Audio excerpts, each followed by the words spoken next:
I thank the UN Office of Counter-Terrorism for organizing today's briefing. We are also deeply appreciative of USG Voronkov and other speakers for their remarks.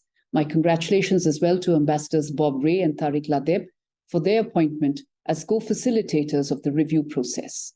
Chair, the threat of terrorism is serious and real. Regrettably, despite best efforts aimed towards transnational cooperation, it continues to spread, particularly in the regions of Africa and Asia. These are worrying trends and need urgent reversal. To this end, let me make 4 points.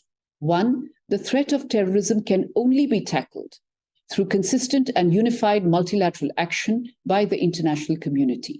Those states which lack capacities to tackle the threat of terrorism should be assisted, while those which provide shelter to terrorists should be called out and held accountable for their deeds. 2, it is important that the global counter-terrorism strategy should continue to enjoy the support of all member states. The current review resolution adopted in 2021 is relevant and balanced. Therefore, the upcoming review should be a technical update of this resolution, taking into account the activities and achievements of the United Nations and other important fora. 3, we need to keep divisive narratives at bay. We should accordingly refrain from the classification of terrorism.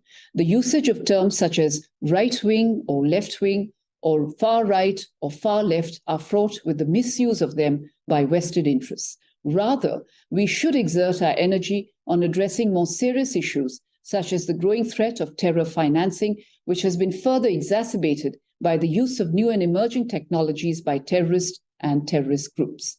India had hosted the 3rd No Money for Terror conference in November 2022. We have offered to host the permanent secretariat for the conference in Delhi as one of the concrete outcomes of that event. In October 2022, India had hosted the special meeting of the Counter-Terrorism Committee, which had adopted the Delhi Declaration on countering the use of new and emerging technologies, highlighting not only the threat, but paving the way for a futuristic roadmap for the CTC to help member states address this threat holistically.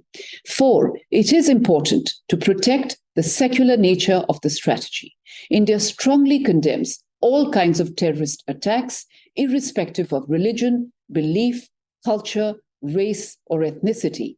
In the same vein, we also condemn terrorist attacks motivated by Islamophobia, Christianophobia, anti-Semitism, anti-Sikh, anti-Buddhist, anti-Hindu prejudices. The 7th review took into account the first 3 kinds of attacks while failing to address the rest.